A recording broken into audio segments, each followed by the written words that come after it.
cabut dan direvisi ya oleh pembentuk undang-undang DPR. Misalnya mengenai untuk yang tidak ada yang masalah sengketa misalnya setelah penetapan KPU ya, kemudian tidak ada sengketa di MK, itu akan ketahuan pada saat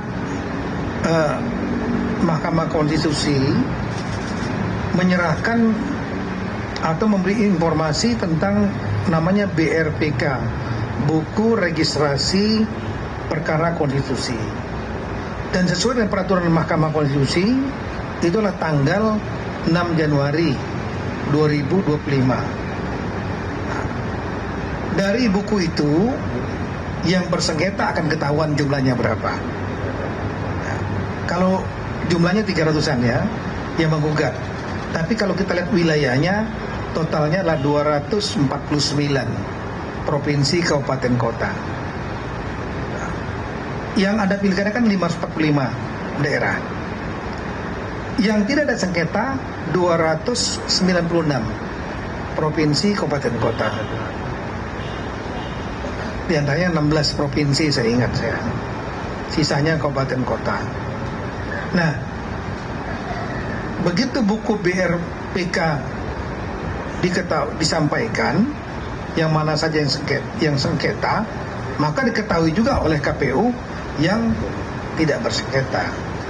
Nah, sesuai dengan aturan undang-undang, ada pasal Undang-Undang nomor 10 tahun 2016 tentang pemilihan kepala daerah, katakanlah undang-undang pilkada, sebenarnya panjang ya, dengan gubernur, wakil gubernur, segala macam pilkada ya.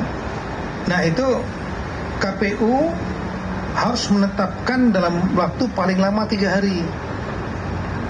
Dia mengusulkan, setelah menetapkan, mengusulkan paling lama 3 hari lagi. Ini 6 hari, paling lama. Dan kemudian diusulkannya kepada siapa? Kepada DPRD-nya masing-masing. Kalau provinsi-provinsi, kabupaten-kabupaten, kota-kota.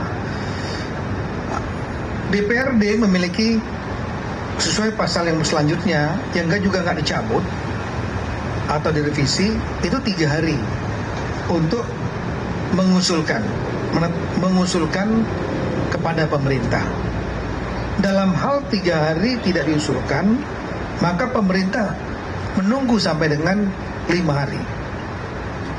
Ketika 5 hari tetap juga nggak diusulkan, nggak diplenokan misalnya, atau nggak dirapatkan oleh DPRD, maka hari ke-6 pemerintah akan mengambil alih usulan tersebut berdasarkan usulan dari penetapan dan usulan KPU daerah.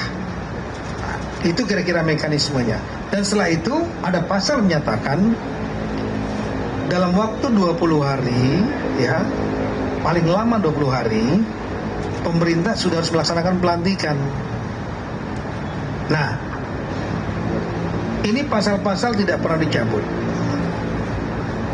Dan kemudian yang untuk non sengketa yang 266, KPU sudah menetapkan dan mengusulkan kepada DPRD semua, baik provinsi, kabupaten, kota, untuk gubernur, bupati, wali kota.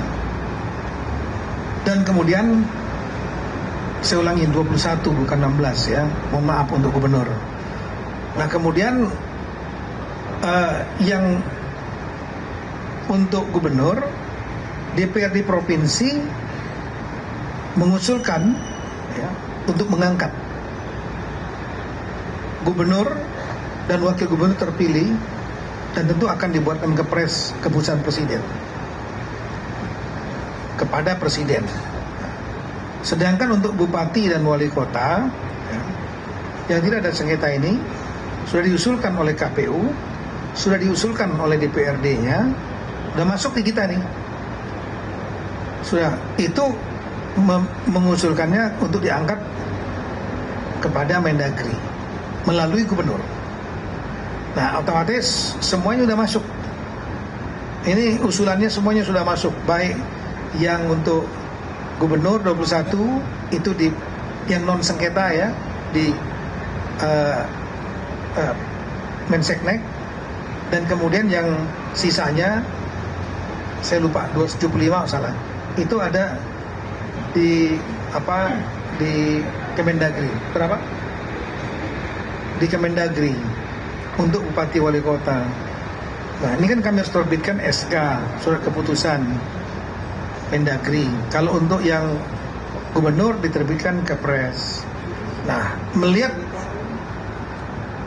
bahwa pasal-pasal ini nggak pernah dicabut, ada lagi pasal yang mengatakan jadwal dan tata cara pelantikan kepala daerah secara serentak ya itu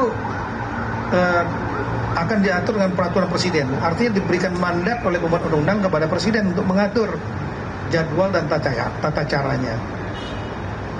Nah, kemudian kita melihat memang ada pertimbangan MK harus selesai sidang sengketa kecuali 4 hal. Nah, kita melihat sidang sengketa akan selesai 13 Maret. Kalau 13 Maret dengan hitungan tadi batas waktu pasal-pasal KPU 3 hari tambah 3 hari maksimal, DPRD 3 tambah 2 hari maksimal, pemerintah paling lama 20 hari ya. Itu hampir kira-kira sebulan lebih maksimal. Jika kalau sana 13 Maret berarti pelantikan April. Nah, kita lihat bahwa yang non sengketa ini mereka sudah masuk usulannya. Dan kemudian kita juga melihat faktor lain, bukan hanya faktor hukum sudah selesai, kita bisa jawab pasal-pasal yang tidak pernah dicabut, kita harus ikuti juga sebagai hukum positif.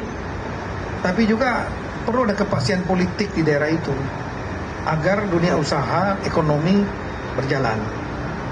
Kemudian kedua juga keterbelahan masyarakat ketika terjadi polarisasi karena pilkada bisa kembali selesai pelantikan ditetapkan. Ya, belum lagi masalah efisiensi dan efektivitas pemerintahan oleh kepala daerah terpilih bisa segera direalisasikan APBD-nya. Jadi banyak faktor, maka kita waktu itu sudah menyusun langkah ya, dari pemerintah, DPR, KPU, Bawaslu, DKPP sepakat yang non sengketa itu dilaksanakan pada tanggal 6 Februari di ibu kota negara. Bahasanya itu, ibu kota negara bisa di istana, bisa di gedung, itu bahasanya. Yang penting adalah tanggalnya 6 Februari. Tapi kemudian kemarin tanggal 30 ya, keluar putusan sela dari Mahkamah Konstitusi. Putusan sela yang menyatakan bahwa akan pembacaan sidang penetapan sidang dismisal ya, itu dismisal kan yang ditolak ya, karena yang ditolak ya itu kira-kira saya ulangi tanggal 4 dan tanggal 5 Februari. Jadi mempercepat dari jadwal sebelumnya, kalau nggak salah 13 Februari ya. Nah, ini mempercepat 13 atau 15 saya lupa, 13 ya, mempercepat. Dan kemudian dari komunikasi dan MK mengharapkan tidak usah menunggu sampai 13 Maret, tapi setelah sidang dismisal ini ya, yang mungkin akan sebagian ditolak, itu digabung saja pelantikannya dengan yang non sengketa Mahkamah Konstitusi yang jumlahnya 296. Nah, sehingga kecuali Aceh itu gubernurnya dilantik di Banda Aceh oleh Mendagri atas nama presiden di depan sidang DPRA dan depan ketua Mahkamah Syariah. Bupati wali kotanya juga dilantik oleh gubernur. Ada tata cara tersendiri, Undang-Undang Otsus Aceh. Nah, kemudian dengan adanya putusan sela ini ya, kemudian kita melakukan rapat dengan pemerintah, kita tanyakan kepada KPU, bisa nggak KPU jangan 6 hari, tapi lebih cepat, itu kan paling lama, bisa berapa cepat? KPU menyampaikan 1 hari, 2 hari bisa. Bahkan kalau sudah diupload oleh Mahkamah Konstitusi di website mereka penetapannya, putusan, maka hari itu juga bisa untuk ditetapkan dan diusulkan kepada DPRD-nya masing-masing. Artinya bisa cepat.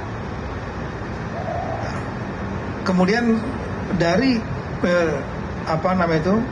saya menyampaikan dan melaporkan kepada Bapak Presiden adanya putusan sela ini yang memungkinkan pelantikan serempak tahap kedua yang setelah ada putusan dismisal itu jaraknya jaraknya nggak terlalu jauh.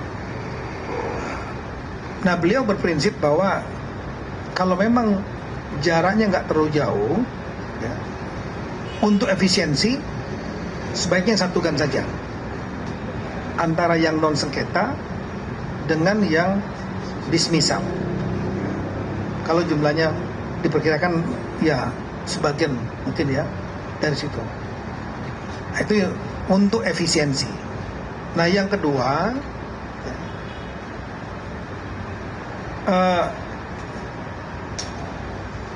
untuk masalah jadwalnya, kami sudah sampaikan kepada beliau ada batas waktu yang memang sudah diatur dalam undang-undang paling lama, yaitu setelah penetapan nanti tanggal 5 Februari oleh Mahkamah Konstitusi. KPU itu punya waktu 3 hari tambah 3 hari, 6 hari. Kemudian DPRD 3 hari tambah 2 hari. Pemerintah 20 hari. Beliau memberi instruksi kepada saya, ya, prinsip upayakan secepat mungkin. Upayakan secepat mungkin supaya ada kepastian politik di daerah-daerah, kemudian juga untuk efektivitas pemerintahan supaya semuanya berjalan segera, jangan sampai terjadi transisi yang terlalu panjang. Itu oleh karena itulah kemudian dari exercise yang kita lihat, kami harus koordinasi kepada KPU. KPU sudah nyampaikan sekitar 1 hari kan selesai begitu penetapan, asal MK mengupload penetapannya, karena itu harus menjadi rujukan untuk penetapan dan usulan.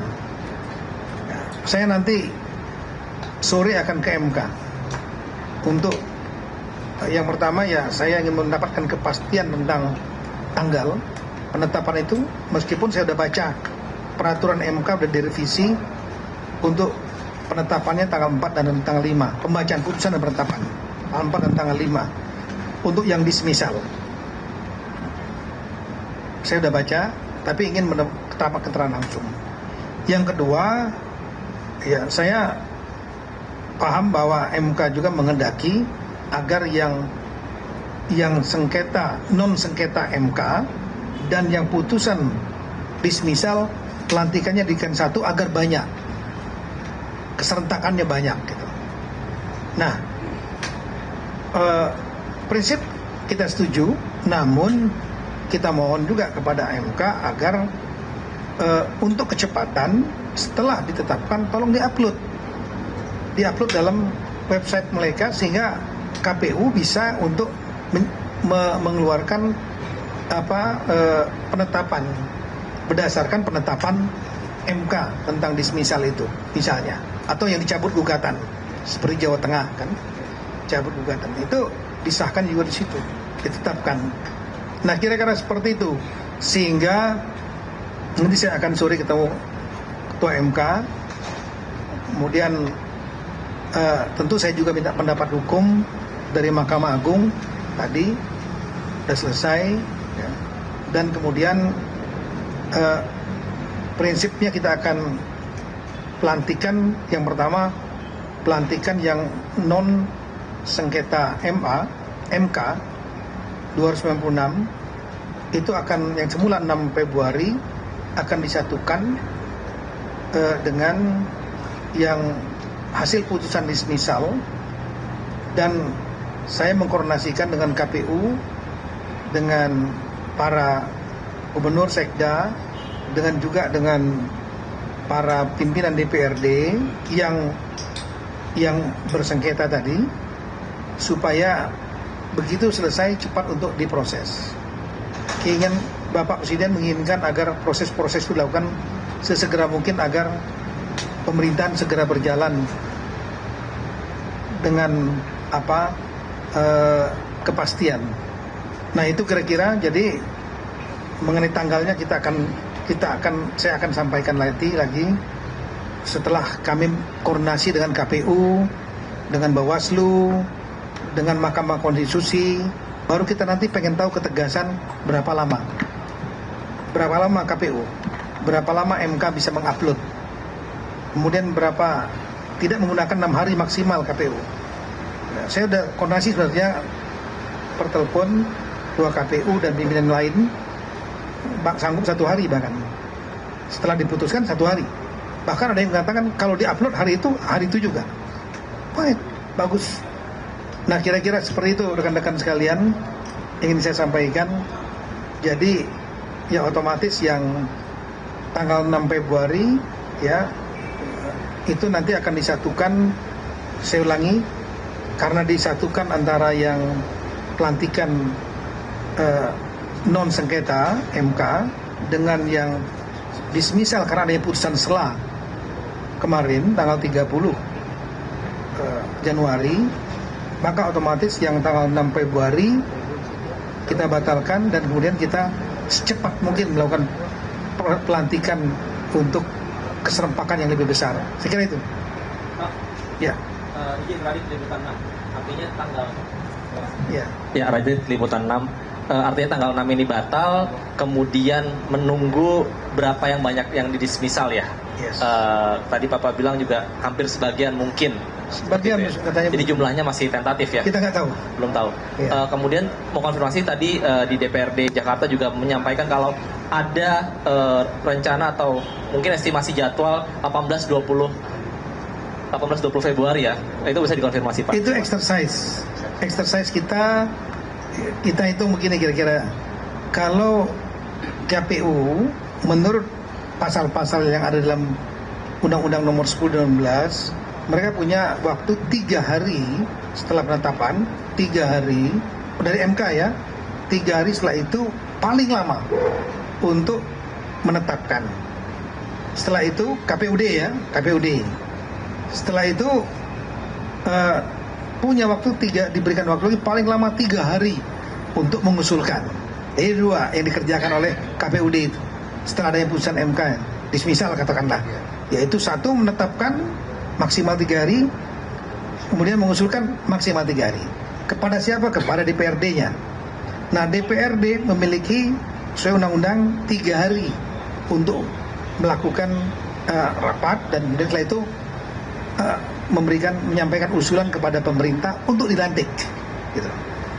Nah, dalam hal 3 hari tidak dilaksanakan rapat dan usulan, maka pemerintah masih nunggu 2 hari lagi.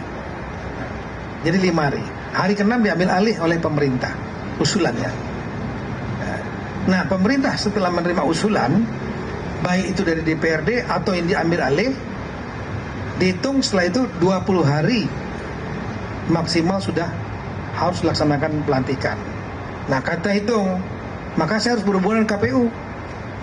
Tanya KPU kira-kira berapa lama sanggupnya kalau mau cepat. Sampaikan 1 hari bisa Pak. Oke, terima kasih. Tapi minta agar MK mengupload penetapannya. Jadi saya akan datang nanti ke MK untuk menyampaikan itu. Kalau ingin diserempakkan dua-duanya, ya tolong MK bantu setelah saya putuskan langsung diupload ke dalam sistemnya mereka, website atau apapun juga yang bisa diakses oleh KPU. Nah, DPRD kita akan komunikasikan. Bisa nggak maksimal 3 hari itu? Syukur kalau bisa lebih cepat. Kalau nggak, ya kita tunggu 2 hari, 5 hari, hari ke-6 kita ambil alih. Undang-undangnya begitu.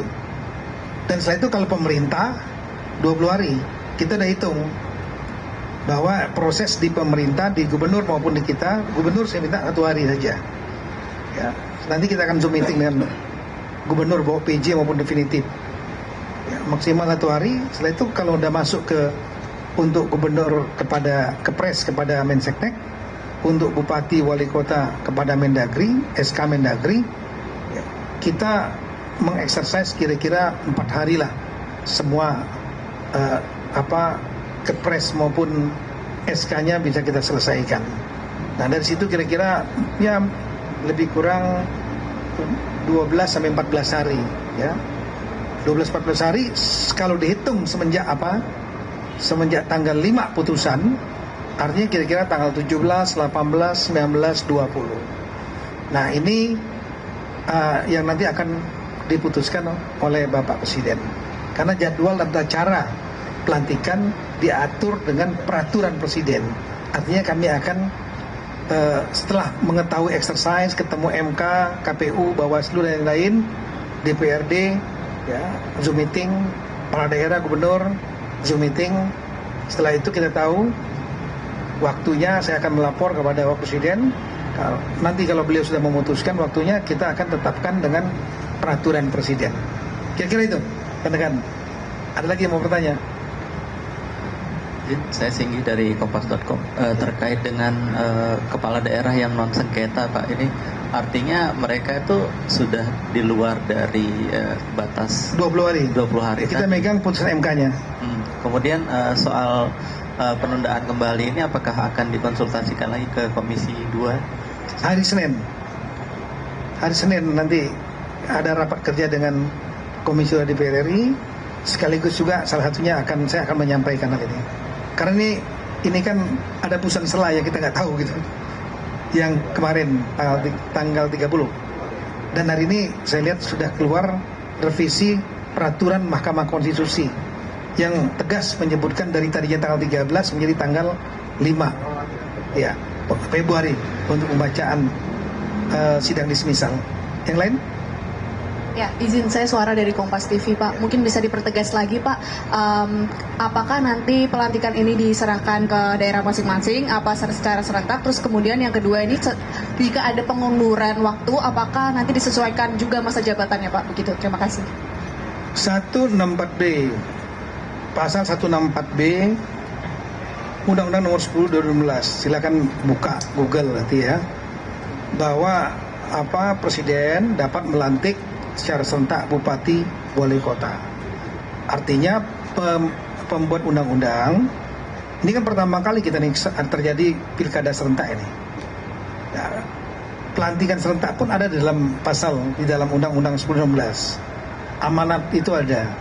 Dan itu untuk pelantikannya ini termasuk biasanya gubernur yang dilantik presiden, bupati wali kota dilantik oleh gubernur. Itu yang lazim dilakukan, tapi undang-undang ini memberikan kewenangan dan amanat untuk keserentakan, maka bupati dan wali kota dapat dilantik oleh presiden, dan presiden akan melantik gubernur, bupati, wali kota yang tidak ada sengketa MK, termasuk yang tambahan sekarang dismisal secara serentak.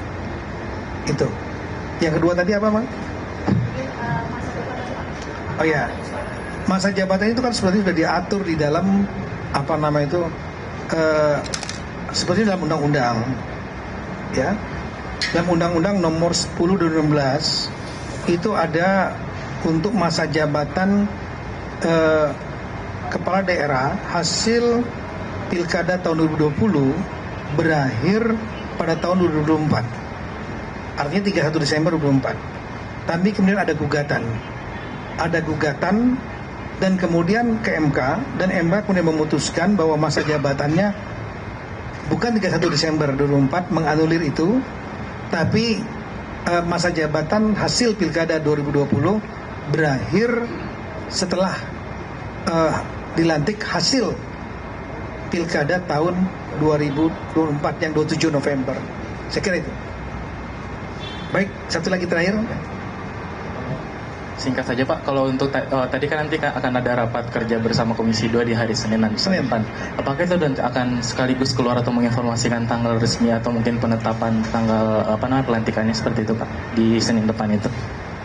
Nanti saya melakukan exercise ya, karena saya sudah menyampaikan tanggal-tanggal tersebut kepada Bapak Presiden, dan Bapak Presiden masih punya waktu untuk memutuskan tanggal mana. Karena sekali lagi pasal 165 Undang-Undang Nomor 10 2016 itu tentang pilkada menyatakan yaitu jadwal dan tata cara pelantikan pilkada serentak diatur dengan peraturan presiden. Artinya apa? Kewenangan itu oleh pembuat undang-undang diberikan kepada presiden. Jadi presiden menentukan jadwalnya. Dan saya menyampaikan exercise-nya. Ya kira-kira 18, 19, 20 kira-kira gitu. Dan kemudian tanggal yang dipilih beliau yang mana ya nanti saya masih menunggu. Kira-kira seperti itu. Pak, soal tempat tadi disampaikan ibu kota negara, apakah di Jakarta atau nanti di... Ibu kota negara masih tetap Jakarta. Kalau membaca undang-undang tentang ibu kota IKN, ya, bahwa statusnya IKN itu menjadi ibu kota negara, operasional sebagai ibu kota negara, ya akan ditentukan dengan peraturan presiden. Ya. Jadi selagi belum ada perpres pindah secara operasional ke IKN yang di Kalimantan Timur, maka ibu kota negara ada tetap di Jakarta yang sekarang berubah namanya sesuai undang-undang menjadi daerah khusus Jakarta. Jadi kan nggak harus suatu daerah itu suatu ibu kota itu harus ada kata-kata ibu kota. Misalnya Jepang kan ibu kotanya kan bukannya. Pemirsa, baru saja kita mendengarkan keterangan yang disampaikan Mendagri Tito Karnavian yang menyampaikan bahwa pelantikan kepala daerah yang sebelumnya disepakati di tanggal 6 Februari 2025 akan diundur. Mendagri membenarkan rencana pelantikan kepala daerah tengah dibicarakan kembali.